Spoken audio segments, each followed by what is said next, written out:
નમસ્તે બાળકો, કેમ છો બધા? મજામાં ને?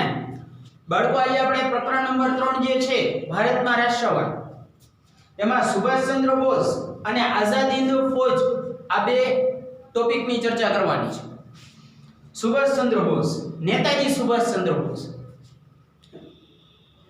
હું ગુલામ હિન્દુસ્તાનમાં પગ નહીં મૂકું, આ વ્યક્તિએ કીધું. વિદેશમાં રહી આઝાદીની લડત લડનાર વ્યક્તિ હતા સુભાષચંદ્ર બોઝ. અને આની પહેલા પણ મેં તમને કીધું છે કે દેશની આઝાદીની લડતમાં ઘણા લોકોનું યોગદાન છે. દેશમાં રહેલા જે ક્રાંતિકારીઓ છે, કેટલાક રાજકીય નેતાઓ છે, સામાન્ય પ્રજાઓ છે, સુભાષચંદ્ર બોઝ જેવા વ્યક્તિઓ છે, બધાનું યોગદાન છે. કોઈ એક વ્યક્તિના કારણે આપણને આઝાદી નથી મળી. દેશની અંદર રહીને તો આઝાદીની લડત લડનાર ઘણા હતા, પણ વિદેશમાં રહી અને દેશને આઝાદી અપાવવામાં મદદ કરનાર વ્યક્તિ હતા સુભાષચંદ્ર બોઝ. પ્રતિજ્ઞા લીધી કે ભાઈ હું ગુલામ હિન્દુસ્તાનમાં પગ નથી મૂકવાનો. શું કહે છે? જન્મ થયો તો બાળકો 23 જાન્યુઆરી 1897 ઓડિશા, અત્યારનું ઓડિશા રાજ્ય છે, ઓડિશા રાજ્યના કટક શહેરમાં 23 જાન્યુઆરી 1897 ના રોજ ઓડિશા રાજ્યના કટક શહેરમાં જન્મ થયો હતો સુભાષચંદ્ર બોઝનો. માતાનું નામ હતું બાળકો પ્રભાવતી, પિતાનું નામ હતું જાનકીનાથ બોઝ. 1 માર્કના ઓબ્જેક્ટિવના પ્રશ્ન માટે આ બધી વસ્તુ યાદ રાખવાની છે ખાસ. જન્મ ક્યારે થયો તો એમ પૂછે તો 23 જાન્યુઆરી 1897, રાજ્ય પૂછે તો ઓડિશા, શહેરનું નામ કટક, માતાનું નામ હતું પ્રભાવતી, પિતાનું નામ હતું જાનકીનાથ બોઝ. કોલેજ લગીનો અભ્યાસ જે છે બાળકો એ કલકત્તાની પ્રેસિડેન્સી કોલેજમાં કર્યો હતો સુભાષચંદ્ર બોઝે. પછી વધુ અભ્યાસ માટે ઇંગ્લેન્ડ ગયા. કોલેજ લગીનો અભ્યાસ કર્યો હતો કલકત્તાની પ્રેસિડેન્સી કોલેજમાં. વધુ અભ્યાસ માટે બાળકો સુભાષચંદ્ર બોઝ ગયા હતા ઇંગ્લેન્ડ. ઇંગ્લેન્ડમાં ત્યારના સમયમાં અત્યારે અઘરી ગણાતી પરીક્ષા છે ICS, ઇન્ડિયન સિવિલ સર્વિસ. અત્યારે ICS ની પરીક્ષા અઘરી ગણાય છે. UPSC, GPSC, IPS. ત્યારના સમયમાં ઉચ્ચ હોદ્દા માટે, સરકારી નોકરી માટે આ પરીક્ષા પાસ કરવી જરૂરી હતી. અને સુભાષચંદ્ર બોઝ નાનપણથી જ એટલા તેજસ્વી હતા, એણે આ પરીક્ષા પાસ કરી. ઇંગ્લેન્ડમાં જઈ અને 4થા નંબરે પાસ થયા. એટલે ભણવામાં બહુ તેજસ્વી હતા. જો ધારત તો અંગ્રેજ સરકારના કોઈ પણ ખાતામાં સારી એવી નોકરી મેળવી શકત, પણ ન કર્યું એવું. એણે પોતાનું સમગ્ર જીવન દેશની આઝાદી માટે સમર્પિત કરી દીધું. જ્યારે એ કલકત્તાની પ્રેસિડેન્સી કોલેજમાં ભણતા હતા બાળકો, ત્યારે ત્યાંના જે અંગ્રેજ પ્રોફેસરો હતા, આનું ભારતના વિદ્યાર્થીઓ પ્રત્યેનું વર્તન બહુ ખરાબ હતું. ત્યારથી એની અંદર આઝાદીના બીજ રોપાઈ ગયા હતા. નક્કી જ કર્યું હતું કે ભવિષ્યમાં આપણા દેશને અંગ્રેજોની ગુલામીમાંથી આઝાદ કરાવવા છે. તો 4થા નંબરે પરીક્ષા પાસ કરી પાછા ભારત આવ્યા. ધારત તો સારામાં સારી નોકરી મેળવી, સારું જીવન જીવી શકત, પણ ન કર્યું. એટલે આ બધો એનો બાળકો ઇતિહાસ લખાય ને, આપણા નહીં લખાય. કારણ કે આપણે પેલા પોતાનું વિચારતા હોઈએ છીએ. દુનિયા ગઈ તેલ લેવા, દેશ ગયો તેલ લેવા, આપણું ગામ ગયું તેલ લેવા. એટલે જ આ બધા એના ઇતિહાસ લખાય છે, આપણે નહીં લખાય. તમે કંઈક એવું ભવિષ્યમાં કરશો તો તમારે લખાશે. તો પરત ભારત આવી, રાજકીય પક્ષમાં જોડાણા. 1938ની સાલમાં હરિપુરા સુરત પાસે આવેલું એક ગામ છે, અહીંયા ચૂંટણી થઈ. કોંગ્રેસના અધ્યક્ષ એટલે કે નેતા બન્યા. આખા દેશના કોંગ્રેસના નેતા નહીં, હરિપુરા ગામના કોંગ્રેસ પાર્ટી, જૂનામાં જૂનો પક્ષ, હિન્દી રાષ્ટ્રીય મહાસભા, આપણે આ પ્રકરણમાં આગળ આવશે, AOU.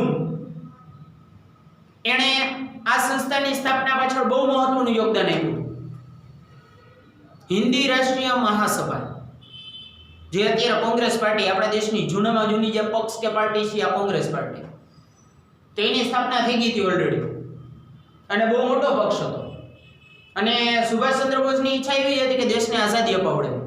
એટલે આ પક્ષમાં જોડાણા થોડાક જ સમયમાં યુવાનોના લોકપ્રિય નેતા બની ગયા, ચૂંટણીમાં ઉભા રહી ગયા અધ્યક્ષની.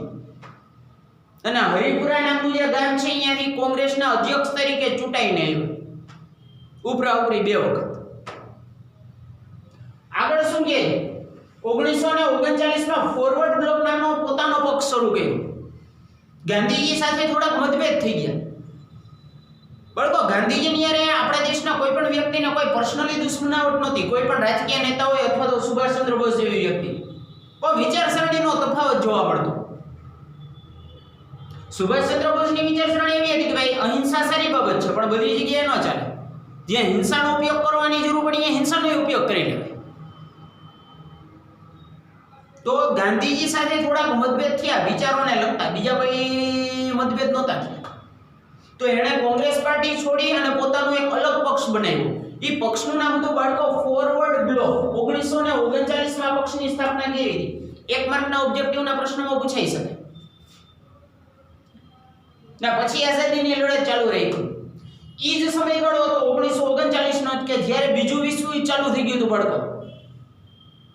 યુદ્ધ વિરોધી ભાષણ આપ્યું. યુદ્ધ વિરોધી ભાષણ મતલબ કે અંગ્રેજો ભારતના સૈનિકોને વિશ્વ યુદ્ધ લડવા મોકલતા, એનો વિરોધ કર્યો સુભાષચંદ્ર બોઝે કે ભાઈ તમારે યુદ્ધ લડવું હોય તમારા ભૂરિયાઓને મોકલો ને, અમારા દેશના લોકોને શું વાક છે. આ બાબતનો સુભાષચંદ્ર બોઝે યુદ્ધ વિરોધી ભાષણ આપ્યું કે ભાઈ તમે યુદ્ધમાં જોડાયેલા છો તો તમારા દેશના સૈનિકોને મોકલો. અમારો દેશ તો જોડાયેલો છે જ નહીં બીજા વિશ્વ યુદ્ધમાં, તો અમારા સૈનિક શા માટે શહીદ થાય. અંગ્રેજ સરકારે ધરપકડ કરી. અંગ્રેજોની યાદ નીતિ હતી, સામે પેડાય એને કાં તો ફાંસીએ લટકાવવાનું કાં તો જેલમાં પૂરવું. જેલમાં ભૂખ હડતાલ ઉપર ઉતર્યા સુભાષચંદ્ર બોઝ. એટલે એને જેલમાંથી મુક્ત કરી એના ઘરમાં નજરકેદ કર્યા. નજરકેદ એટલે એના મકાનની બહારની સાઈડ પોલીસ વાળા ગોઠવી દીધા, ભાઈ આ શું દરરોજની પ્રવૃત્તિ કરે છે એની માહિતી આપજો. પણ સુભાષચંદ્ર બોઝ તો તમારા જેવા ચાલાક હતા, નાનપણથી ને અમથા ગઈ થોડા 4થા નંબરે આઈસીએસ ની પરીક્ષા ક્લિયર કરી હોય. 17 જાન્યુઆરી 1941 અંગ્રેજોને ખબર ન પડે એમ કલકત્તાથી પોતાના મકાનમાંથી નીકળી ગયા પઠાણનો વેશ ધારણ કરીને. અંગ્રેજોને ખબર ન પડી. કલકત્તાથી નીકળ્યા પેશાવર. પેશાવર અત્યારે બાળકો છે પાકિસ્તાનમાં. પાકિસ્તાનમાં આવેલું એક શહેર છે, પણ ત્યારે તો ભારતનો જ ભાગ હતો. એટલે કલકત્તાથી ગયા પેશાવર, પેશાવરથી ગયા કાબુલ, કાબુલથી ગયા મોસ્કો, મોસ્કો આવ્યું રશિયામાં, અને મોસ્કોથી પહોંચ્યા બર્લિન, બર્લિન આવ્યું પાછું જર્મનીમાં. એટલે વિચાર કરી લો, અલગ અલગ દેશોમાંથી પહોંચ્યા, છેલ્લે પહોંચ્યા બર્લિન. બર્લિન ત્યારના સમયમાં જર્મનીનું પાટનગર ગણાતું, મોસ્કો રશિયાનું પાટનગર. ત્યાંથી એને રેડિયો દ્વારા ભાષણ પ્રવચન આપ્યું. અંગ્રેજ સરકારે ચોકી વીઠી, ઓ માય ગોડ, આ સાહેબ તો બર્લિન છે અને આપણા ભારતમાં ગોતી લ્યો. બોલો, હિટલરના મેળ હતા કે ભાઈ તમે અંગ્રેજ સરકાર ઉપર દબાણ લઈ આવો કે જેથી કરીને અંગ્રેજ સરકાર અમને આઝાદી આપે. કારણ કે જર્મની શક્તિશાળી દેશ હતો બળકો, પહેલા વિશ્વ યુદ્ધનો અને બીજા વિશ્વ યુદ્ધનો. અને હિટલર એટલે ટૂંકમાં ત્યારના સમયનો સરમુખ હથિયાર જર્મનીનો. પણ બીજા વિશ્વ યુદ્ધમાં જર્મની જોડાયેલું હોવાથી એના મદદની ના પાડી દીધી. પણ સુભાષચંદ્ર બોઝે અહીંયા એક સારું કામ કર્યું. અંગ્રેજો વતી જે ભારતના સૈનિકો યુદ્ધ લડવા ગયા હતા જર્મનીની સામે, ઈ જમાનામાં બળકો નિયમ એવો હતો કે કોઈ પણ સૈનિક હથિયાર નીચે મૂકી દે એટલે એની યુદ્ધ કેદી તરીકે ધરપકડ કરીને જેલમાં પૂરવામાં આવતું, એના મારી ન નાખવામાં આવે. તો સુભાષચંદ્ર બોઝે વિનંતી કરી કે ભાઈ અમારા જે સૈનિકો છે જેને તમે યુદ્ધ કેદી તરીકે ઝડપા છે એને તમે મુક્ત કરી દો, બીજી કઈ મદદ ન કરો તો કાંઈ નહીં. અને એના મુક્ત કરાય. આગળ 4 જુલાઈ 1943 ના રોજ આઝાદ હિંદ ફૌજના વડા તરીકેની નિમણૂક થઈ. આઝાદ હિંદ ફૌજની માહિતી હમણાં અહીંયા આવે જ છે, ત્યારે વિગતવાર માહિતી આપું છું.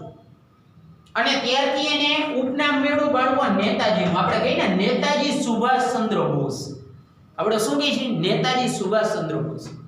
એ આ 4 જુલાઈ 1943 ના રોજ આઝાદ હિંદ ફૌજ જે હતી આપણા દેશની આઝાદી માટેની ફૌજ આખી બનાવેલી, એના વડા તરીકે એની નિમણૂક થઈ. અને ત્યારથી એના ઉપનામ મેળવ્યું નેતાજી. જેમ આપણે વલ્લભભાઈ પટેલને આપ્યું છે સરદાર, લોખંડી પુરુષ, અખંડ ભારતના શિલ્પી. ગાંધીજીને આપ્યું છે રાષ્ટ્રપિતા, બાપુ, મહાત્મા. એ જ રીતે સુભાષચંદ્ર બોઝને ઉપનામ મેળવ્યું નેતાજી અહીંથી. એણે કેટલાક સૂત્રો પણ આપ્યા હતા. ચલો દિલ્હી, જય હિન્દ, તુમ મુझे खून दो मैं तुम्हें आजादी दूंगा, આ બધા સુભાષચંદ્ર બોઝે આપેલા સૂત્રો છે. પણ ચલો દિલ્હી, તો દિલ્હીમાં હું ચાપડી સાહેબનો પ્રોગ્રામ હતો હે, હું હતું દિલ્હીમાં? કેમ એમનું કીધું ચલો રાજકોટ? હું હતું દિલ્હીમાં?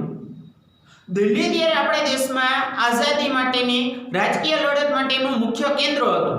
અને આ જે સૂત્રો હતા એ વિદેશમાં રહેતા ભારતીયો માટેના હતા. કારણ કે સુભાષચંદ્ર બોઝ ત્યારે ઓલરેડી ભારતની બહાર હતા. એણે વિદેશના અલગ અલગ દેશોમાં જે ભારતના લોકો વસવાટ કરતા હતા એના માટે આ સૂત્ર આપ્યું કે ચલો દિલ્હી, હવે દેશ માટે બલિદાન આપવાનો સમય આવી ગયો છે, દેશ માટે કંઈક કરવાનો સમય આવી ગયો છે, માતૃભૂમિનું ઋણ ચૂકવવાનો સમય આવી ગયો છે. આ સૂત્ર એટલે એણે આપ્યા હતા. વિદેશમાં જે અલગ અલગ દેશોમાં ભારતના લોકો વસવાટ કરતા હતા એના માટે આ સૂત્રો છે. ચલો દિલ્હી, જય હિન્દ, તુમ મુझे खून दो मैं तुम्हें आजादी दूंगा, આ બધા સૂત્રો સુભાષચંદ્ર બોઝે આપ્યા છે. હવે એનું મૃત્યુ કઈ રીતના થયું, એના મૃત્યુ અંગે કેટલી બાબતો જે છે એ હજી રહસ્યમય છે બળકો. ઘણા લોકો એમ કહે કે હજી થોડા વર્ષો લગી કલકત્તાના કોક ગામડામાં જીવતા હતા. પણ આપણે ટેક્સ્ટ બુકમાં જે વસ્તુ આપી છે એ જ ફોલો કરવાની છે. ટેક્સ્ટ બુકમાં એવું ચોખ્ખું લખ્યું છે કે જાપાનની સરકારે જાહેરાત કરી, કારણ કે છેલ્લી જાપાનથી નીકળ્યા હતા, એટલે જાપાનની ગવર્નમેન્ટે જાહેરાત કરી કે 18 ઓગસ્ટ 1945 ના રોજ ફોરમાસા એટલે 4 માસા નહીં હો, 1 2 3 4 એમ 4 માસા નહીં, ફોરમાસા ટાપુનું નામ છે. ખાવા પીવાની વસ્તુ નથી એટલે કે દુકાન જઈને માંગતા નહીં ફોરમાસા લાવો તો, ટાપુનું નામ છે. ફોરમાસા ટાપુમાં તાઈપાઈ નામનું એરપોર્ટ આવ્યું છે. અહીંયાથી સુભાષચંદ્ર બોઝ અને એના સાથીઓ નીકળ્યા પ્લેનમાં. થોડાક જ સમયમાં સમાચાર આવ્યા કે પ્લેનમાં આગ લાગી ગઈ છે અને અંદર બેઠેલા પેસેન્જરોના મૃત્યુ થઈ ગયા છે. કારણ કે આખા પ્લેનમાં આગ લાગી હતી, જેટલા લોકો મૃત્યુ પામ્યા હતા એ કોઈની લાશ ઓળખી શકાય એવી હાલતમાં જ નહોતી. તો આપણે અત્યારે આજ માન્ય રાખવાનું છે. હવે બાળકો વાત કરવાની છે આઝાદી ફૌજની. આઝાદી ફૌજ નામની જે ફૌજ રચવામાં આવી હતી બાળકો, એ દેશની આઝાદી માટેની હતી. એની રચના કરી હતી કેપ્ટન મોહનસિંહ. કેપ્ટન મોહનસિંહે શું કર્યું? જાપાનના શરણે ગયેલા હિન્દી સૈનિકોને મુક્ત કરાવીને આખી ફૌજ બનાવી. જાપાને આપણને બાળકો બહુ મદદ કરી છે. જાપાન પોતે બીજા વિશ્વ યુદ્ધમાં જોડાયેલું હતું છતાંય ભારતને મદદ કરી છે, નાણાકીય મદદ કરી છે, શસ્ત્રોની મદદ કરી છે. ઇંગ્લેન્ડ વતી જે ભારતના સૈનિકો યુદ્ધ લડવા ગયા હતા કે જેના જાપાનની સરકારે ધરપકડ કરીને જેલમાં પૂર્યા હતા, રાસબિહારી બોઝે અને મોહનસિંહે એને મુક્ત કરાવ્યા. હજી એક વ્યક્તિનું નામ તમારી ટેક્સ્ટ બુકમાં નથી આપ્યું, રાસબિહારી બોઝ. એણે જાપાનની ગવર્નમેન્ટને વિનંતી કરી કે ભાઈ અમારા સૈનિકોને મુક્ત કરી દો ને, એ તો મજબૂરીમાં અંગ્રેજોના પ્રેશરના કારણે યુદ્ધ લડવા આવ્યા હતા, અમે ક્યાં વિશ્વ યુદ્ધમાં જોડાયેલા છે. એને મુક્ત કરાવીને આખી ફૌજ બનાવી દીધી. અને બળકો 30-35 હજાર સૈનિકોની ફૌજ હતી, નાની ફૌજ નહોતી, સમજી લીધી. આ જે ફૌજ હતી બાળકો, એના વડા તરીકે 4 જુલાઈ 1943 ના રોજ સુભાષચંદ્ર બોઝની નિમણૂક થઈ. તો આપણે અહીંયા જોયું, ત્યારથી એને નેતાજીનું ઉપનામ મળ્યું. અને અંગ્રેજોએ જે પોલિસી અપનાવી હતી એ જ આ ફૌજે અપનાવી. આરાકાન જે છે એ બંગાળની ખાડી પાસે આવેલો એક વિસ્તાર છે, દરિયા કિનારાનો. આરાકાન છે. ઇમ્ફાલ મણિપુરમાં આવેલો શહેરનું નામ છે ઇમ્ફાલ, કે જે આ પ્રદેશો અંગ્રેજોના કબજામાં હતા. આઝાદી ફૌજે નક્કી જ કર્યું હતું કે પહેલા સરહદી પ્રદેશો જે અંગ્રેજોના કબજામાં છે એ આપણે પરત મેળવી લઈએ, પછી અંદરના પ્રદેશોનું વિચારશું. અંગ્રેજોની જ નીતિ, અંગ્રેજોએ કઈ નીતિ અપનાવી હતી? પ્લાસીનું યુદ્ધ કરીને બંગાળ, પ્લાસી અને બક્સરના યુદ્ધ દ્વારા બંગાળ રાજ્ય કબજે કરી લીધું. પછી ભારતના અલગ અલગ રાજ્યો કબજે કર્યા હતા, ખાલસા નીતિ, સહાયકારી યોજના ને એક કે બીજી રીતે. તો આ ફૌજે જ્યાં અંગ્રેજોનો કબજો હતો એના ઉપર આક્રમણ કરી અને ઈ પ્રદેશો ભારતના જ હતા ઈ પરત મેળવવાની શરૂઆત કરી. પરિસ્થિતિમાં ચેન્જ આવી ગયો બળકો, કારણ કે ઈ જે પૂર્વના જે રાજ્યો છે, અસમ ને અરુણાચલ પ્રદેશ ને મણિપુર ને મેઘાલય ને, અહીંયા ગાઢ જંગલ વિસ્તાર હતો. ચોમાસું શરૂ થઈ ગયું હતું, આખી જે ફૌજ છે એ જંગલના રસ્તે આગળ વધતી હતી. ખોરાક પાણીનો પુરવઠો સમાપ્ત થઈ ગયો હતો, જંગલની અંદર કાદવ કીચડ થઈ ગયું હતું, આગળ વધી શકાય એવી સિચ્યુએશન જ નહોતી. એટલે આખી ફૌજ જે હતી રંગૂન ટ્રાન્સફર થઈ ગઈ. અંગ્રેજ સરકારને કેમ કરીને ખબર પડી ગઈ કે ભાઈ અત્યારે આઝાદી ફૌજ અહીંથી લડત આપે છે, તરત કર્યું આક્રમણ, 4000 સૈનિકોના મૃત્યુ થયા.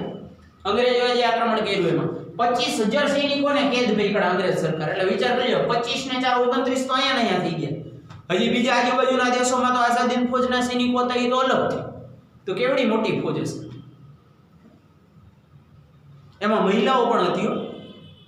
સ્ત્રીઓની આખી એક ફૌજ ટુકડી ઊભી કરવામાં આવી હતી. રાણી લક્ષ્મીબાઈને એના નામ આપવામાં આવ્યા હતા. એટલે આઝાદી ફૌજમાં ખાલી પુરુષો જ નહોતા, સ્ત્રીઓ મહિલાઓ પણ એને સૈનિક તરીકે સભ્ય તરીકે જોડાણી હતી. અને આજે ફૌજ હતી બળકો, એના સૈનિકો કેદ પકડાણા, 4000 જેટલા મૃત્યુ પામ્યા. પછી જે સુભાષચંદ્ર બોઝનું જે સપનું હતું એ અધૂરું રહી ગયું દેશની આઝાદી માટેનું.